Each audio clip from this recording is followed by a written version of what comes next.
Hello दोस्तों, नमस्कार। आज का जो टॉपिक होने वाला है वो क्लास 7 का साइंस का चैप्टर 1 होने वाला है।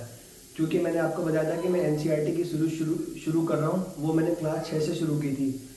हालांकि मैंने क्लास 6 में ये पाया कि वो उसमें परिभाषाएं ज़्यादा है और वो कंपटीशन के हिसाब से इतना उपयोगी नहीं है, मेरा मानना ये है।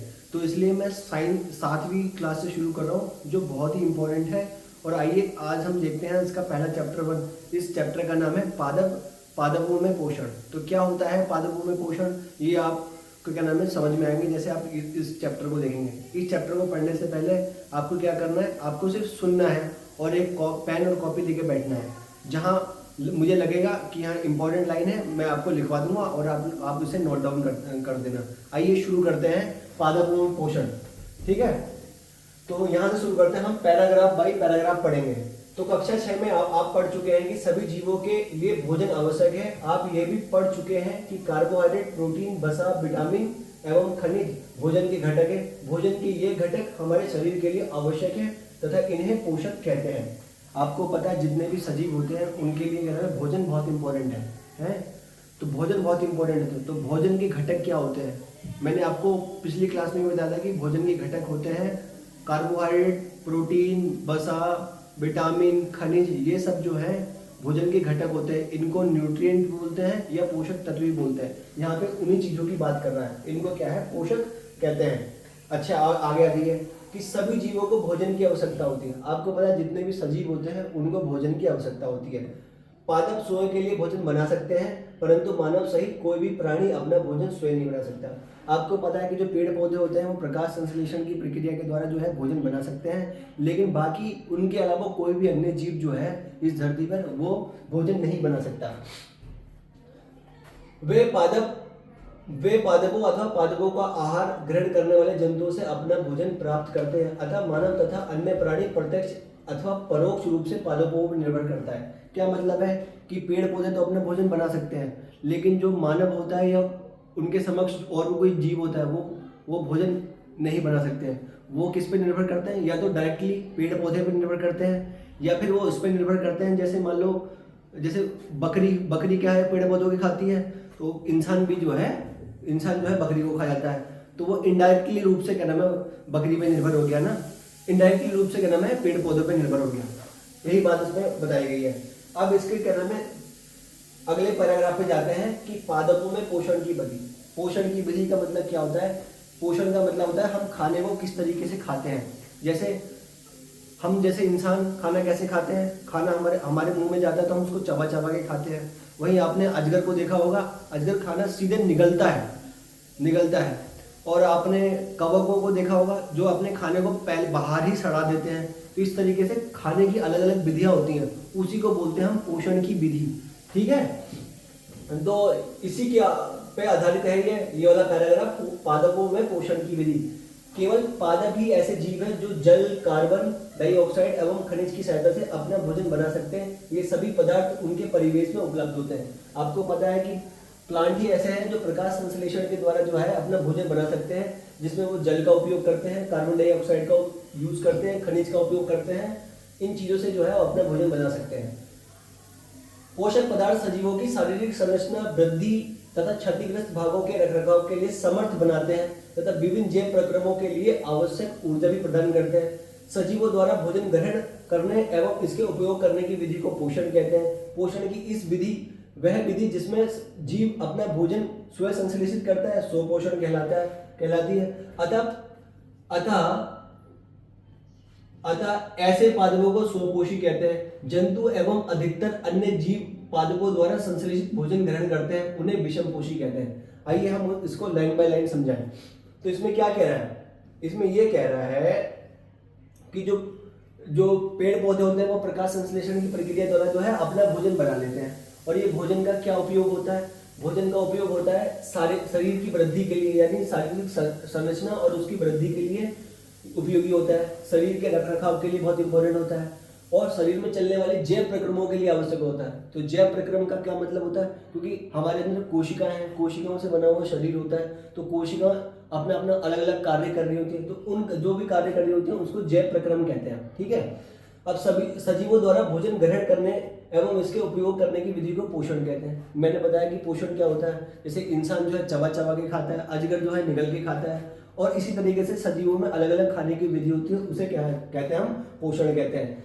पोषण की वह विधि जिसमें जीव अपना भोजन स्वयं संश्लेषित करते हैं तो वह स्व पोषण कहलाती है।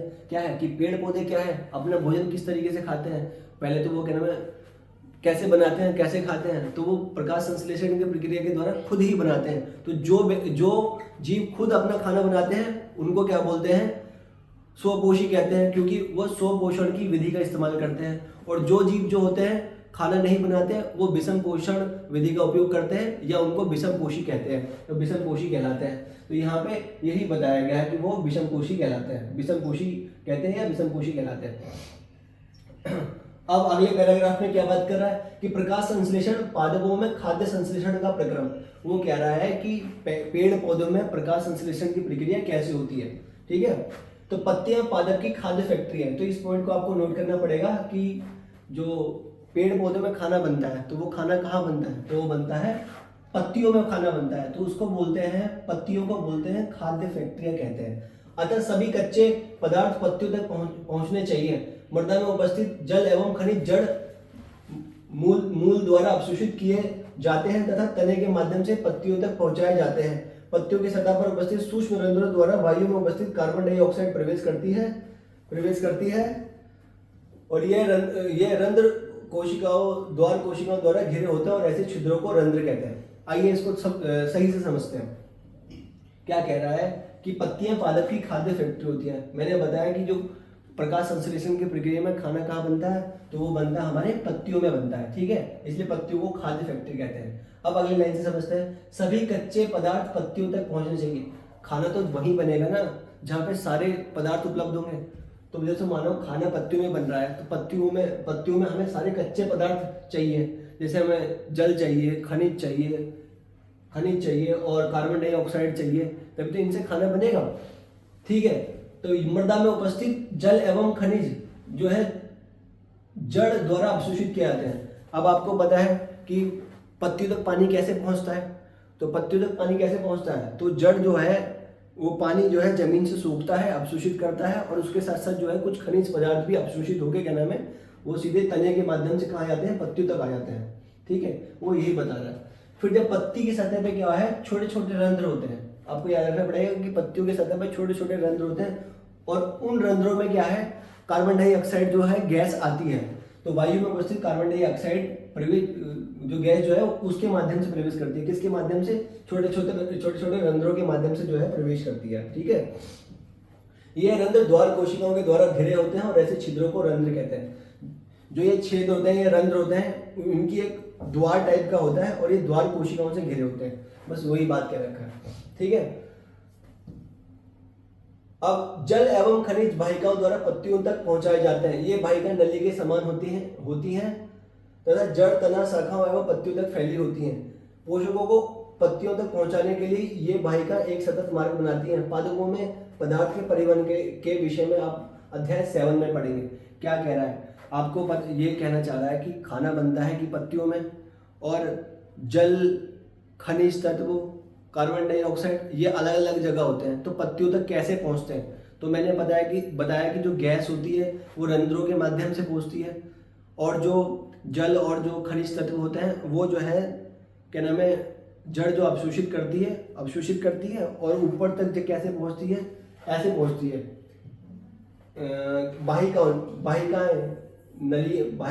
वाहिकाओं के द्वारा पहुंचती है या वाहिकाएं नली के द्वारा पहुंचती है। इस तरीके से आप समझ लो, जैसे हमारे शरीर में खाने को ले जाने और लाने के लिए वो नसें और धमनियां होती हैं, उसी तरीके से पेड़ पौधों में भी क्या नाम है इस तरीके की नलिकाएं होती हैं। बस यही कहना चाह रहा है। ठीक है,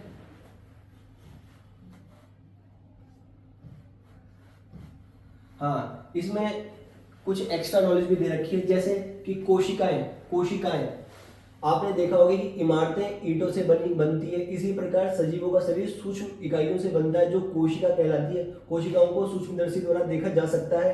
कुछ जीव मात्र एक कोशिका के बने होते हैं। कोशिका एक पतली भारी संरचना द्वारा घिरी होती है जिसे कोशिका झिल्ली कहते हैं। इसमें केंद्रक में स्थित एक सुस्पष्ट संरचना भी होती है जो केंद्रक कहलाती है। केंद्रक चारों ओर से जेली के समान एक पदार्थ से घिरा होता है। जिसे कोशिका द्रव्य कहते हैं। मैंने क्या बताया आपको, जो जितने भी हमारे सजीव होते हैं जिनमें जीवन पाया जाता है, उनकी जो कोशिकाएं होती है, जो उनका जो शरीर होता है वो छोटी छोटी कोशिकाओं से मिलकर बनता है। क्योंकि छोटी छोटी कोशिकाओं से मिलकर ऊतक बनते हैं, फिर ऊतकों के समूह से अंग बनते हैं, फिर अंगों से मिलकर शरीर बनते हैं। तो वही बताना चाह रहा है कि जो है छोटी छोटी इकाइयों से मिलकर बना होता है उसे कोशिका कहते हैं। जब इन कोशिकाओं को हम सूक्ष्मदर्शी की सहायता से देखते हैं तो हम पाते हैं कि कोशिका एक पतली बाह्य संरचना द्वारा घिरा होता है। क्योंकि कोशिका बहुत संवेदनशील चीज है तो उसके लिए कवर चाहिए होगा, तो वो एक पतली झिल्ली के द्वारा घिरा होता है, तो उसे क्या कहते हैं, कोशिका झिल्ली कहते हैं। यदि आप झिल्ली को नहीं समझ पा रहे तो ऐसा मान लीजिए कि कोशिका के ऊपर एक कवर होता है जिसे हम कोशिका झिल्ली कहते हैं। इसमें केंद्रक में स्थित एक सुस्पष्ट संरचना भी होती है। इसमें एक संरचना होती है, उसे केंद्रक बोलते हैं, उसे केंद्रक कहते हैं।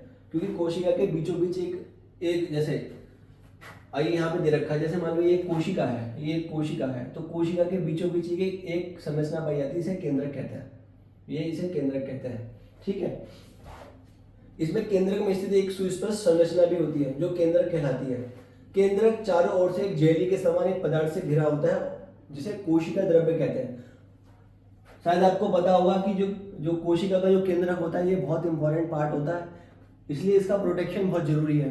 तो इसके चारों ओर से जो कोशिका द्रव्य होता है, तो कोशिका द्रव्य जो है इसको प्रोटेक्ट भी करता है। ठीक है, जेली के समान, और इसको जेली के समान होता है और इसके चारों ओर से घिरा होता है, जिसको हम कोशिका द्रव्य कहते हैं।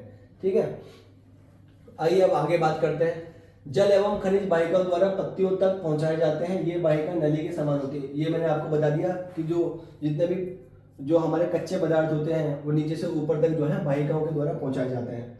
ठीक है, अब आगे देखते हैं कि पत्तियों में एक हरा वर्णक होता है जिसे क्लोरोफिल कहते हैं। आपको ये पॉइंट लिखना पड़ेगा कि पत्तियों में क्या होता है, पत्तियों में एक हरा रंग का वो होता है, पिगमेंट होता है या रंग होता है जिसे क्लोरोफिल कहते हैं। आप ऐसे भी समझ सकते हैं कि पत्तियों का जो हरा रंग होता है वो क्लोरोफिल के कारण होता है।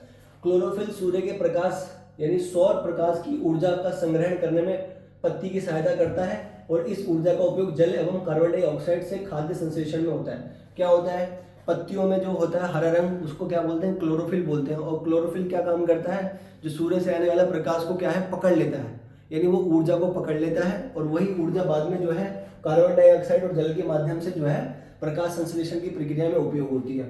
क्योंकि क्योंकि खाद्य संश्लेषण सूर्य के प्रकाश की उपस्थिति में होता है, इसलिए इसे प्रकाश संश्लेषण कहते हैं। अब आप सोचेंगे कि ये प्रकाश संश्लेषण क्यों कहते हैं, यानी पेड़ पौधों के खाना बनाने की प्रक्रिया को प्रकाश संश्लेषण क्यों कहते हैं? क्योंकि प्रकाश संश्लेषण जो होता है प्रकाश की उपस्थिति में होता है, यानी सूर्य की उपस्थिति में जो होता है प्रकाश संश्लेषण की प्रक्रिया होती है, इसलिए इसे प्रकाश संश्लेषण कहते हैं। अतः हमने देखा कि क्लोरोफिल सूर्य का प्रकाश, कार्बन डाइऑक्साइड, जल प्रकाश संश्लेषण के लिए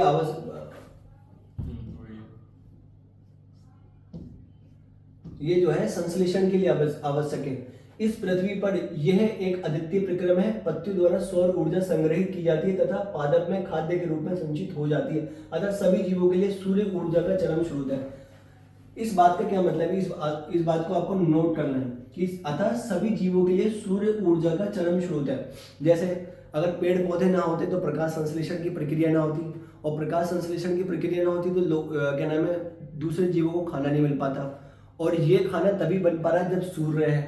सूर्य की वजह से ही पेड़ पौधों को ऊर्जा मिल रही है और उस ऊर्जा से दूसरे जीवों को ऊर्जा मिल रही है। तो ऊर्जा का प्राथमिक स्रोत क्या हो गया, सूर्य हो गया। इसलिए जो हम सूर्य को कहना है ऊर्जा का प्राथमिक स्रोत कहते हैं और चरम स्रोत भी कहते हैं। अगर ये नहीं होगा तो प्रकाश संश्लेषण की प्रक्रिया भी नहीं होगी और जीवों का जीवन संभव नहीं हो पाएगा। ठीक है, तो आप कल्पना कर सकते हैं कि सूरज की उपस्थिति का हमारे जीवन में कितना महत्वपूर्ण उपयोग है। अब आगे देखते हैं। क्या आप कल्पना कर सकते हैं कि प्रकाश संश्लेषण नहीं होगा तो क्या होगा?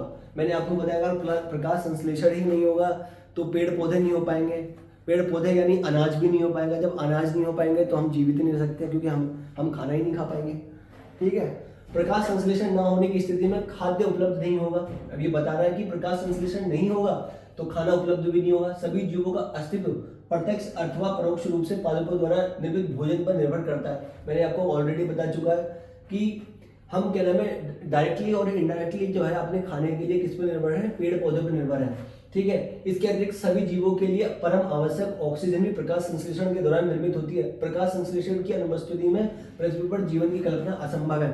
अब आप देखो कि प्रकाश संश्लेषण के द्वारा ही जो है ऑक्सीजन का है निर्माण होता है। आपको पता है कार्बन डाइऑक्साइड जल के माध्यम से जो है कार्बन डाइऑक्साइड जल और सूर्य की उपस्थिति में जो होता है ऑक्सीजन का निर्माण होता है, और वही जो ऑक्सीजन जो होती है वो जीवों के लिए आवश्यक है। अगर ऑक्सीजन नहीं रहेगी तो हम हार्डली 2 या 3 मिनट तक जी सकते हैं, उसके बाद हमारा जीना संभव नहीं है, क्योंकि ऑक्सीजन के बिना तो हम जीवन की कल्पना ही नहीं कर सकते। यही कहना चाह रहा है।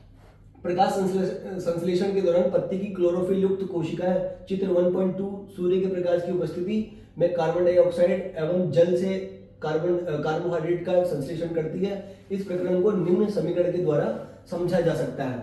ठीक है, जैसे उन्होंने ये बता रखा है कि जो ये कार्बन प्रकाश संश्लेषण की प्रक्रिया को उन्होंने जो है एक रासायनिक उसमें बता दिया है, रासायनिक सूत्र के माध्यम से बता दिया है। जैसे कार्बन डाइऑक्साइड लेते हैं प्लस जल लेते हैं, और ये सूर्य के प्रकाश और क्लोरोफिल की उपस्थिति में क्या होता है, कार्बोहाइड्रेट का निर्माण होता है और ऑक्सीजन का निर्माण होता है। तो देखो, तो कार्बन डाइऑक्साइड से क्या बनता है, कार्बोहाइड्रेट बनता है, और यहाँ पे जल है, जल से जो है ऑक्सीजन प्राप्त होता है। तो ये समीकरण आपको लिख लेनी चाहिए, क्योंकि ये समीकरण डायरेक्टली जो है एग्जाम में पूछी जाती है। क्या कि इसमें, और ये सवाल भी इसमें डायरेक्ट पूछा जाता है कि कार्बन डाइऑक्साइड से क्या प्राप्त होता है, कार्बोहाइड्रेट, और जल से क्या प्राप्त होता है, ऑक्सीजन प्राप्त होता है। इस प्रक्रिया में ऑक्सीजन निर्मुक्त होती है, कार्बोहाइड्रेट अंततः पत्तियों में मंड के रूप में संचित हो जाता है। अब आप बोलोगे तो ये कार्बोहाइड्रेट होता है वो कहाँ रहता है, तो ये कार्बोहाइड्रेट जो होता है वो पत्तियों में स्टोर हो जाता है, और बाद में यही जो होता है एक फल का भी रूप ले लेता है। तो जितने भी हम फल खाते हैं वो भी क्या होता है, एक स्टार्च का रूप होता है। ठीक है, अब आगे आते हैं। तो उस समय कहा था कि जो पत्तियों में जो है छोटे छोटे रंध्र होते हैं, यानी छिद्र होते हैं, और जो छिद्र जो होते हैं वो द्वार कोशिकाओं के द्वारा घिरे होते हैं। तो जैसे आप ये एक पत्ता है, तो पत्ते को इन्होंने जूम करके यहाँ पे दिखाया है। तो जैसे ये छोटे छोटे छेद होते हैं, और ये छोटे छोटे छिद्र होते हैं, जैसे मान लो छिद्र, तो ये छिद्र जो है द्वार कोशिकाओं के घिरे होते हैं। तो इसी के माध्यम से कार्बन डाइऑक्साइड आती है और ऑक्सीजन इसमें से निकलती है। ठीक है, पत्तियों में स्टार्च की उपस्थिति प्रकाश संश्लेषण प्रक्रिया का संपन्न होना दर्शाता है। स्टार्च भी एक प्रकार का कार्बोहाइड्रेट है। अब जैसे आपको पता है कि जो प्रकाश संश्लेषण की जब प्रक्रिया हो जाती है तो पत्तियों में क्या है, स्टार्च जो है स्टोर हो जाएगा, यानी उसमें जमा हो जाएगा, और स्टार्च क्या होता है, एक कार्बोहाइड्रेट होता है। ठीक है, तो ये देखो इस तरीके से भी दिखा रहा है कि ये सूर्य है, सूर्य के प्रकाश से सौर ऊर्जा आ रही है, फिर ये पत्ती है, पत्तियों के अंदर क्लोरोफिल होता है, यहाँ से कार्बन डाइऑक्साइड गई और ऑक्सीजन यहाँ से वापस निकल गई। ठीक है, और इसकी ये जड़ दिखा रहा है, और जड़ के माध्यम से जो है जल और खनिज पदार्थ जो है ऊपर की ओर जाते हैं। ठीक है, प्रकाश संश्लेषण दर्शाने के लिए ये व्यवस्था चित्र बनाई गई है। ठीक है, आइए और देखते हैं। बूझों ने देखा कि कुछ पादपों की पत्तियां गहरी लाल, बैंगनी अथवा भूरे रंग की होती हैं, तो वह जानना चाहता है कि क्या इन पत्तियों में भी प्रकाश संश्लेषण होता है। मैंने आपको बताया कि पत्तियों का जो रंग होता है हरे रंग का होता है, और हरा रंग क्लोरोफिल की उपस्थिति के कारण होता है। तो उसमें ये कहना चाह रहा है कि जो और कुछ पेड़ पौधों की जो पत्तियां होती हैं वो लाल रंग की भी होती हैं, भूरे रंग की भी होती हैं, और अलग अलग रंग की भी होती हैं। तो क्या उसमें भी प्रकाश संश्लेषण की प्रक्रिया होती है? हाँ, तो इसमें ये बात सही है कि उसमें भी प्रकाश संश्लेषण की प्रक्रिया होती है। उसमें भी क्लोरोफिल होता है, लेकिन उसमें जो रंग होता है वो ढक जाता है, उसका जो हरा रंग होता है वो ढक जाता है, वो दूसरा रंग ले लेता है। पत्तियों के अतिरिक्त पादपों के दूसरे हरे भागों जैसे कि हरे तने, हरे शाखाओं में भी प्रकाश संश्लेषण होता है। मनुस्थलीय पादपों में बाष्पोत्सर्जन द्वारा जल क्षय को कम करने के लिए पत्तियां सल्क अथवा शूल रूपी हो जाती हैं। इन पादपों के तने हरे होते हैं जो प्रकाश संश्लेषण का कार्य करते हैं। ये यहाँ पे कहना क्या चाह रहा है, आप ये सोचेंगे कि खाली पत्तियों में ही प्रकाश संश्लेषण होती है, नहीं, क्योंकि एक पेड़ का जो तना होता है वो भी हरे रंग का होता है, तो वहाँ भी जो है प्रकाश संश्लेषण होगा। उसके अलावा जहाँ भी कोई हरा भाग दिखाई देगा तो हरा भाग दिखाई देने का मतलब ये होता है कि उसमें क्लोरोफिल होता है, और क्लोरोफिल होगा तो प्रकाश संश्लेषण की प्रक्रिया होगी ही होगी। अब ये इसमें अगली लाइन ये कह रहा है कि मनुस्थलीय पादपों में बाष्पोत्सर्जन द्वारा जल क्षय को कम करने के लिए पत्तियां सल्क अथवा सूली रूपी हो जाती हैं। आपको पता है कि जल जो होता है नीचे जड़ के माध्यम से ऊपर आता है, पत्तियों तक आता है और वो आता रहता है। ऊपर से प्रकाश क्या नाम है पड़ रहा है, तो ये पत्ती है, पत्ती में जो है प्रकाश पड़ रहा है और यहीं पे पानी भी आ रहा है नीचे से।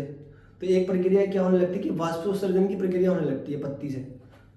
तो उस वाष्पोत्सर्जन की प्रक्रिया को रोकने के लिए जो मरुस्थलीय जो पादप होते हैं वो जो है अपने पत्तियों को कैसे कांटों के रूप में चेंज कर लेते हैं। अपने उन्होंने पत्तों को जो है कांटों का रूप दे दिया है। आप जब जाओगे कैक्टस के पेड़ देखोगे क्या नाम मरुस्थल में, तो उन्होंने अपनी पत्तियों को जो है कांटों का रूप दे दिया है। ठीक है, अब इसमें क्रियाकलाप के बारे में बता रखा है।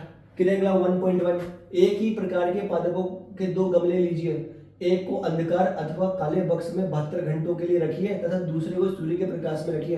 दोनों पादपों की पत्तियों में आयोडीन के परीक्षण उसी प्रकार कीजिए जैसे आपने कक्षा 6 में किया था। अपने अवलोकनों को नोट कीजिए। अब उसे गमले को जिसे आपने अंधकार में रखा था 3-4 दिनों के लिए सूर्य के प्रकाश में रख दीजिए तथा पुनः इसकी पत्ती पर आयोडीन परीक्षण कीजिए। अपने परीक्षण को अपनी नोटबुक में लिखिए। मैंने आपको क्लास 6 में पढ़ाया था कि अगर खाने में कार्बोहाइड्रेट है तो उसके परीक्षण के लिए आपको क्या करना पड़ेगा, आयोडीन का परीक्षण करना पड़ेगा। तो आपको पता है अगर प्रकाश संश्लेषण की प्रक्रिया हुई है तो स्टार्च का निर्माण हुआ होगा और स्टार्च का निर्माण हुआ होगा तो वो एक कार्बोहाइड्रेट का रूप होता है। तो कार्बोहाइड्रेट के बारे में अगर हमें परीक्षण करना है तो उसके लिए हमें क्या चाहिए, आयोडीन विलयन चाहिए। तो यहाँ पे इसी के बारे में बात करना है। तो आपको इसमें एक बात ये पॉइंट आउट करनी है कि कार्बोहाइड्रेट के परीक्षण के लिए हमें आयोडीन विलयन की जरूरत होती है। और ये डायरेक्ट क्वेश्चन पूछेगा कि आयोडीन विलयन का उपयोग किसको टेस्ट करने में होता है, तो वो होता है कार्बोहाइड्रेट को टेस्ट करने में होता है। हरी पत्तियों के अतिरिक्त अन्य वर्ण रंग की पत्तियों में भी क्लोरोफिल होता है। हमने ऊपर ये देखा था कि इसमें पूछा था कि अगर किसी की पत्तियां हरी के अलावा लाल भी होती हैं, भूरी भी होती हैं, नीली भी होती हैं, तो उसमें क्या नाम है क्लोरोफिल होता है या नहीं होता। तो मैंने बताया था कि क्लोरोफिल होता है। वही बात यहाँ पे दोहरा रहा है कि हरी पत्तियों के अतिरिक्त अन्य वर्ण रंग की पत्तियों में भी क्लोरोफिल होता है, परंतु इन पत्तियों में उपस्थित लाल, भूरे अथवा अन्य वर्ण क्लोरोफिल के हरे रंग का प्रच्छादन कर देते हैं। प्रच्छादन का मतलब उनको हाइड कर देते हैं, अर्थात ढक लेते हैं। इन पत्तियों में भी प्रकाश संश्लेषण की प्रक्रिया होती है। पत्तियों का रंग चाहे कोई सा भी हो जाए तो उसमें जो है वो क्लोरोफिल को ढक देती है और जो है उनमें प्रकाश संश्लेषण की प्रक्रिया होती है।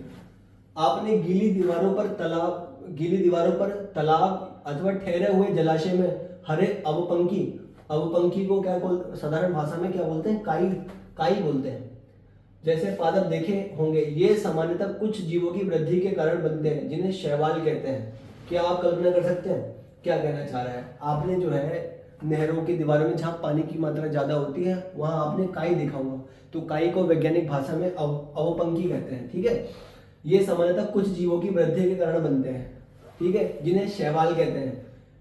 क्या आप कल्पना कर सकते हैं कि इनका रंग हरा क्यों होता है। इनमें क्लोरोफिल होता है जिनके कारण ये हरे दिखाई देते हैं। शैवाल भी प्रकाश संश्लेषण द्वारा अपना भोजन बनाते हैं। देखो शैवाल जो है एक जीव होता है और वो हरे रंग का होता है, और हरे रंग का मतलब है उसमें प्रकाश संश्लेषण की प्रक्रिया होती है। ठीक है, और इसमें वो बात दोहराई गई है, जैसे मान लो मैंने कहा था कि ये पीला है, ये बैगनी है, ये हरे से थोड़ा सा अलग कलर है, अलग अलग कलर के हैं, लेकिन इसमें भी जो है प्रकाश संश्लेषण की प्रक्रिया होती है।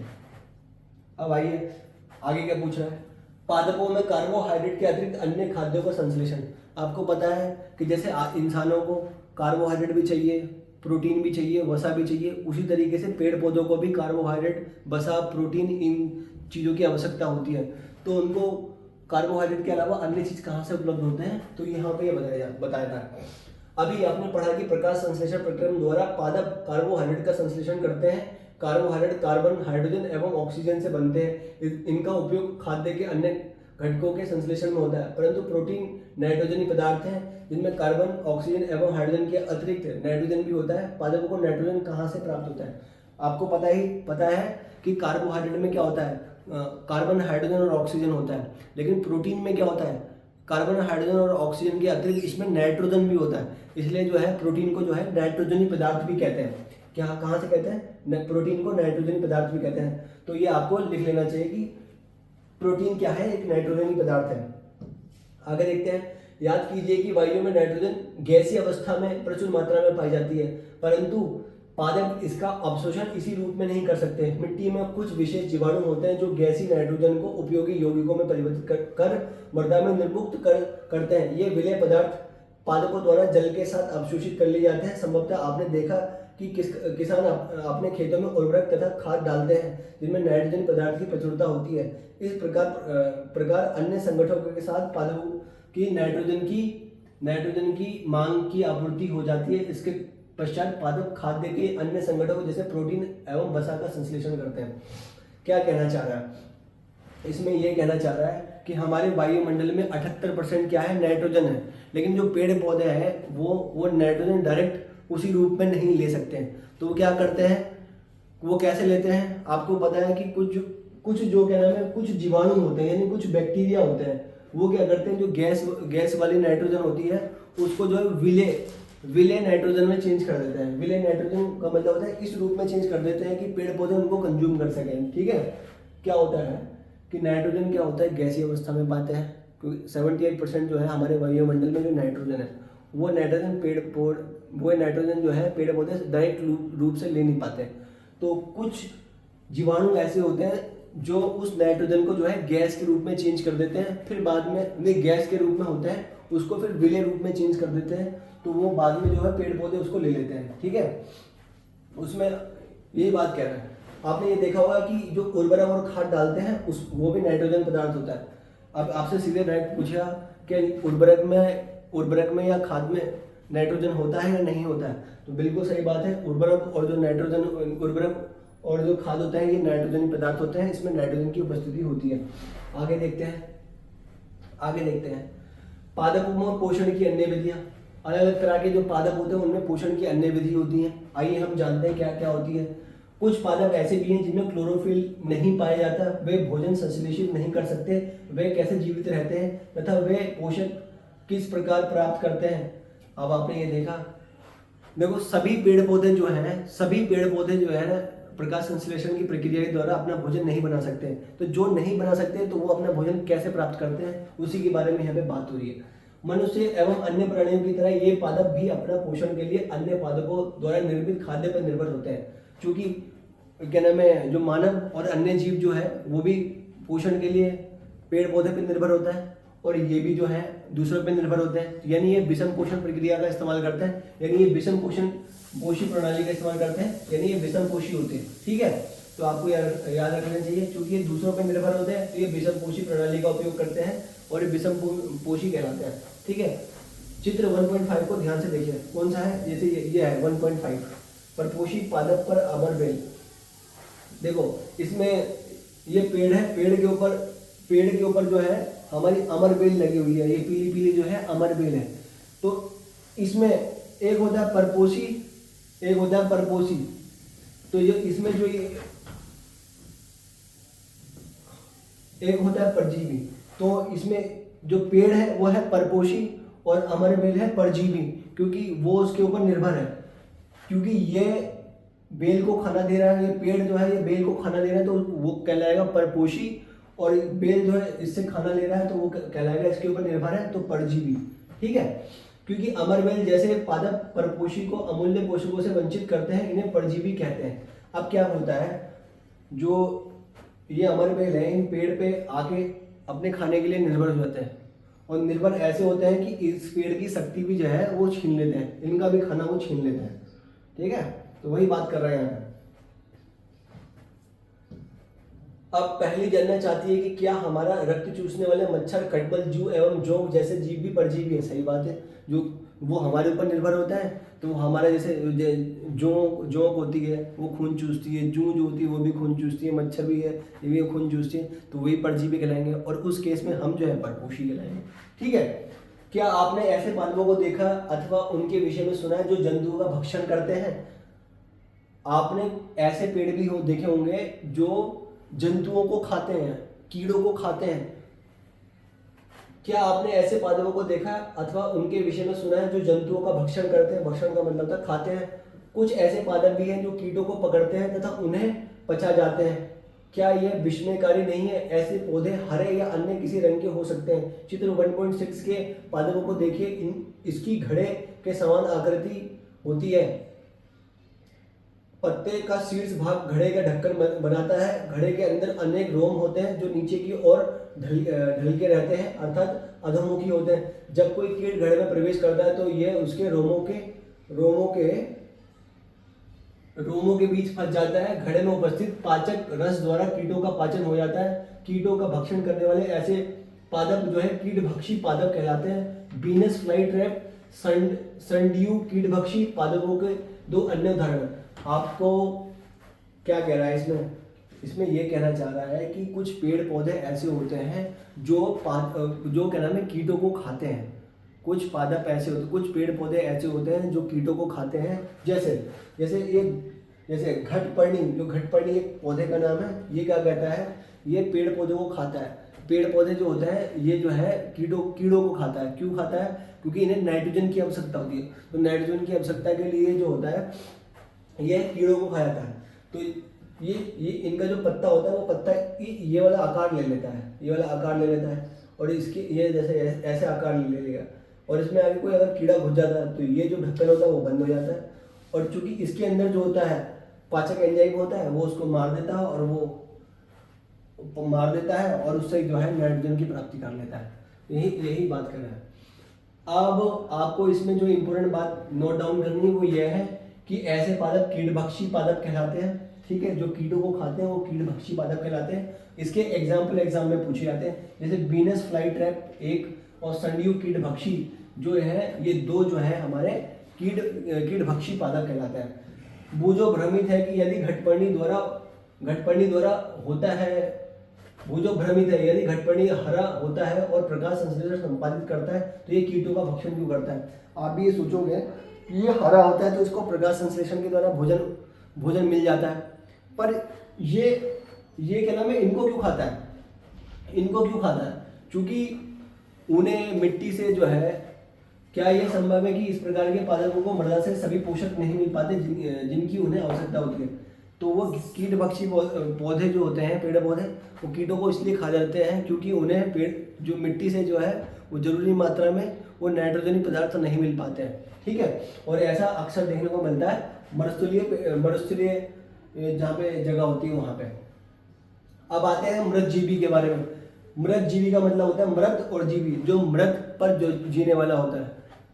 मृतजीवी जो मृत पर आश्रित होता है, यानी उनको मृतजीवी कहते हैं। आपने बाजार में छत्तरा यानी मशरूम बिकते देखे होंगे। चित्र 1.7 कहाँ है? चित्र 1.7 आगे देख लेंगे। चित्र 1.7 वर्षा के दिनों में वृक्षों की सड़ी गली टूटी टहनियों अथवा तनों या छाल पर छाते के समान संरचनाओं के गुच्छे भी आपने देखे होंगे। आइए देखें कि जीवन यापन हेतु इन्हें किस प्रकार के पोषकों की आवश्यकता होती है और उन्हें कहाँ से प्राप्त होते हैं। वो जो जानना चाहता है कि ये जीव अपना भोजन किस प्रकार प्राप्त करते हैं। इनमें प्राणियों के समान मुख नहीं होता, ये हरे पादपों के समान भी नहीं होते हैं। इनमें क्लोरोफिल अनुपस्थित होता है, अतः ये प्रकाश संश्लेषण द्वारा भोजन का संश्लेषण नहीं कर सकते। वो ये कहना चाहता है जैसे मशरूम होता है, मशरूम तो हरा भी नहीं होता, तो वो प्रकाश संश्लेषण की प्रक्रिया का इस्तेमाल भी नहीं कर सकता। ठीक है, तो ये अपना भोजन कैसे बनाते हैं, कैसे प्राप्त करते हैं? देखो ये था छत्रक यानी मशरूम, ये है मशरूम, आपने खाई भी होगी मशरूम। ठीक है, ये आपने मशरूम खाई भी होगी। ठीक, और आगे बढ़ते हैं। ये आपने चित्र देख लिया। तो ये रोटी के ऊपर जो है, ब्रेड के ऊपर जो है हरा हरा होता है, आपने देखा भी होगा। जो रोटी जब सड़ने लगती है तो उसके ऊपर हरा हरा ये ऐसे धब्बे पड़ जाते हैं, तो ये क्या होते हैं? कवक होते हैं। यह जीव कवक या फंजाई कहलाते हैं। इनकी पोषण प्रणाली अथवा पोषण विधि भिन्न प्रकार की होती है। ये मृत एवं विघटनकारी सड़ने वाली वस्तुओं जैव पदार्थों की सतह पर कुछ पाचक रसों का स्राव करते हैं तथा उसे साधारण एवं विलेय के रूप में परिवर्तित कर देते हैं। तत्पश्चात वे इस विलयन का भोजन के रूप में अवशोषण करते हैं। इस प्रकार की पोषण प्रणाली को, जिसमें जीव किसी मृत एवं विघटित जैविक पदार्थों से पोषक तत्व प्राप्त करते हैं, मृतजीवी पोषण कहलाते हैं। मृतजीवी पोषण प्रणाली का उपयोग करके करने वाले जीव मृतजीवी कहलाते हैं। क्या होता है, हमने कवक के बारे में सुना और मशरूम के बारे में सुना। तो ये कवक क्या करते हैं, ये ब्रेड के ऊपर लग जाते हैं, तो ब्रेड के ऊपर ये अपना जो है पाचक एंजाइम छोड़ते हैं, फिर उसको क्या है सड़ा देते हैं और गला देते हैं। फिर बाद में जो है ये कवक होते हैं उसको चूस लेते हैं। तो ये कहना ये चाहता है कि पहले उसको सड़ा देते हैं, गला देते हैं, उसके बाद उसका जो है अवशोषण कर देते हैं, यानी ये मृतजीवी पोषण प्रणाली का उपयोग करते हैं। ठीक है, ठीक है।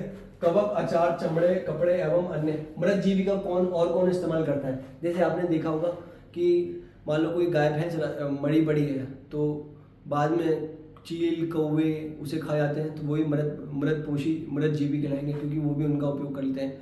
बाद में जब थोड़ा बहुत बच जाता है तो उसमें जो चींटियाँ पीटियाँ होती हैं वो भी इनको खा लेती हैं, छोटे छोटे जो कीड़े मकोड़े होते हैं वो भी इनको खा लेते हैं। तो वो सब मृतजीवी जो है पोषण प्रणाली का उपयोग करते हैं। ठीक है। कवक, अचार, चमड़े, कपड़े एवं अन्य पदार्थों पर उगते हैं। जो आपने देखा होगा कि ये जो कवक होते हैं कहाँ पे होते हैं? चमड़े के कपड़े पे हो जाते हैं, कपड़े पे होते हैं, पदार्थों पर उग जाते हैं। और कवक को उगने के लिए कुछ परिस्थितियां चाहिए। कैसी परिस्थितियां चाहिए? कवकों की वृद्धि के लिए वर्षा ऋतु सबसे अच्छी होती है। तो ये सवाल पूछेगा कि कवकों की वृद्धि के लिए कौन सी ऋतु सबसे अच्छी होती है? तो वो होती है हमारी वर्षा ऋतु। और इसी कारण वर्षा ऋतु के दौरान अनेक वस्तुएं कवकों की वृद्धि के कारण नष्ट अथवा अनुपयोगी हो जाती हैं। अपने अभिभावकों से कवक द्वारा होने वाले नुकसान पर चर्चा कीजिए। ठीक है। सामान्यतः कवकों के बीजाणु वायु में उपस्थित होते हैं। जब वे किसी ऐसे जैविक पदार्थ अथवा उत्पाद पर बैठते हैं जो नम एवं उष्ण हो, तो वे अंकुरित होकर नए कवक को जन्म देते हैं। क्या कहना चाह रहा है कि जो कवक होते हैं, कवक के जो बीज होते हैं या उसके अणु होते हैं, वो हवा में घूमते रहते हैं, अभी भी हवा में घूमते रह रहे होंगे। जब उन्हें वो कंडीशन मिलती है, कैसे? नम और उष्ण, जहाँ मतलब थोड़ी नमी होगी और गर्मी पड़ेगी, तो वहाँ पे क्या होता है, वो जो है अंडे को वहाँ बैठते हैं और वो अंकुरित हो जाते हैं, तो नए कवक को जन्म देते हैं। बस वही ये कहना चाह रहा है। कुछ जीव जो होते हैं एक दूसरे के साथ रहते हैं तथा अपना आवास एवं पोषक तत्व एक दूसरे के साथ बांटते हैं, इन्हें सहजीवी संबंध कहते हैं। कुछ तत्वों में कुछ जो है जीवों में ऐसी क्वालिटी होती है कि अपने भोजन को साझा करते हैं, अपने जो जीवन होता है वो साझा रूप में बिताते हैं, तो वो सहजीवी संबंध में जीते हैं। और ऐसे सहजीवी संबंध में जो है दोनों खुश रहते हैं और दोनों पर कोई प्रभाव पड़ता नहीं। ठीक है, कहते हैं। जैसे उदाहरण के लिए उदाहरणतः कुछ कवक जो है वृक्षों की जड़ों में रहते हैं और वृक्ष कवक को पोषण प्रदान करते हैं, बदले में उन्हें जल एवं पोषक के अवशोषण में सहायता मिलती है। वृक्ष के लिए इस संबंध का विशेष महत्व है। एग्जाम्पल क्या है? सहजीवी संबंध का आपसे एग्जाम्पल पूछेगा कि कुछ कवक वृक्षों की जड़ों में रहते हैं। जो कवक होते हैं क्या, वृक्षों की जड़ों में रहते हैं। तो जब वो जड़ में रहते हैं, वृक्ष की जड़ में कौन रहते हैं? कवक रहते हैं। तो कवक को क्या फायदा होता है और वृक्ष को क्या फायदा होता है? तो वृक्ष जो होता है कवक को पोषण प्रदान करते हैं। तो अब जो पेड़ होगा, पेड़ जो होता है वो कवक को क्या होता है, वो पोषण देता है, यानी खाना देता है। और उसके बदले में जो कवक क्या करते हैं, उन्हें जल एवं पोषकों के अवशोषण में सहायता मिलती है। ठीक है। देखो, जो कवक जो होते हैं पेड़ पौधे की जड़ में रहते हैं, तो कवक को क्या मिलता है? कवक को मिलता है भोजन मिलता है। और पेड़ पौधों को क्या मिलता है? वो अवशोषण करने के लिए और विशेष परिस्थितियां मिल जाती हैं। ठीक है, सहायता मिलती है। अब बच्चे लास्ट में ये देखते हैं, ये लास्ट का जो पैराग्राफ बच गया वही देखते हैं। मृदा में पोषकों की पुनः पूर्ति किस प्रकार होती है? वो कह रहा है कि मृदा में, क्योंकि मृदा जो होते हैं, जो पेड़ पौधे जो होते हैं मिट्टी से जो है पोषक तत्वों को चूस लेते हैं, तो फिर यार मिट्टी में तो पोषक तत्व की कमी हो जाएगी। तो उसी के बारे में कह रहा है कि मिट्टी में पोषक तत्वों की पुनर्पूर्ति कैसे होती है, यानी वो दोबारा कैसे आता है मिट्टी में। तो क्या आपने किसानों को अपने खेतों में अथवा माली को बगीचे के लॉन एवं गमलों में खाद अथवा उर्वरक डालते देखा है? बिल्कुल देखा होगा। आपने किसानों को जो है यूरिया और खाद डालते हुए देखा होगा। उसी के बारे में बात कर रहा है। आप पढ़ चुके हैं कि पादप जो है मृदा से खनिज पोषक तत्व अवशोषित करते हैं, अतः मृदा में इनकी मात्रा लगातार कम होती जाती है। उर्वरक एवं खाद में नाइट्रोजन, पोटेशियम, फास्फोरस जैसे पोषक तत्व होते हैं। अब मैंने बताया था कि जो पेड़ पौधे क्या है, मिट्टी से जो है उसकी जो सारी ताकत को खींच लेते हैं, तो मिट्टी में इन ताकत की कमी हो जाती है। तो उर्वरक एवं खाद जो होता है वो नाइट्रोजन, पोटेशियम, फास्फोरस ये जैसे जो पोषक तत्व प्रदान करते हैं। पादपों द्वारा लगातार उपयोग किए जाने के कारण मृदा में इनकी मात्रा जो है धीरे धीरे कम हो जाती है। इसलिए मृदा को इन पोषक तत्वों से समृद्ध करने के लिए भूमि में उर्वरक तथा खाद मिलाने की आवश्यकता होती है।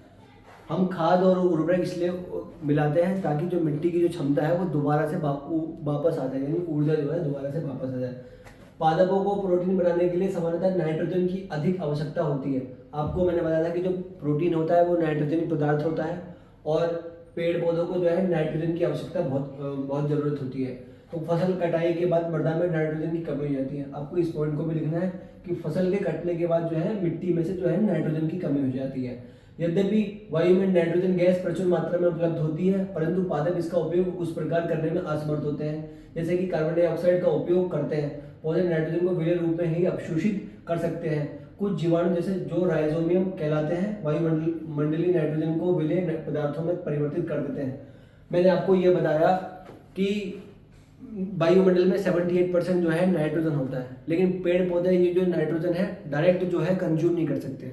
तो ये जो कैसे कंज्यूम करते हैं, कुछ बैक्टीरिया होते हैं, उस बैक्टीरिया का नाम पूछ रहा है कौन से, राइजोबियम नामक जो होते हैं बैक्टीरिया होते हैं जो नाइट्रोजन को विलेय जो है नाइट्रोजन यौगिक में चेंज कर देते हैं। और ये राइजोबियम नामक जो बैक्टीरिया होते हैं वो कहाँ पाए जाते हैं, वो चना, मटर, मूंग, सेम तथा अन्य फलीदार पादपों की जड़ों में रहते हैं। कहाँ पाए जाते हैं? राइजोबियम नामक जो कि बैक्टीरिया होते हैं जो कि नाइट्रोजन को आवश्यक नाइट्रोजन में बदल देते हैं, और वो नाइट्रोजन जो है पेड़ पौधे द्वारा जो है अवशोषित कर लिए जाते हैं। तो होपफुली बच्चे आप लोगों ने ये चैप्टर को समझा होगा। अगर आप लोगों को ये चैप्टर समझ में आया तो इसको देखिए, अपने दोस्तों तक शेयर कीजिए, और ये जो चैप्टर है वो बेसिक नॉलेज के लिए बहुत इंपॉर्टेंट है, तो इसको ज़रूर देखना चाहिए। कुछ बच्चे ये सोचेंगे कि 7वीं क्लास का टॉपिक या 7वीं क्लास के जो है ये हम क्यों देखें। आपको इसको देखना चाहिए, और आपको ये हेजिटेशन नहीं रहनी चाहिए कि हम इसको देखें या ना देखें। ये बहुत इंपॉर्टेंट है बेसिक नॉलेज के लिए। अगर आपको समझ में आया तो थैंक यू, और लाइक करिए, सपोर्ट करिए। Thank you.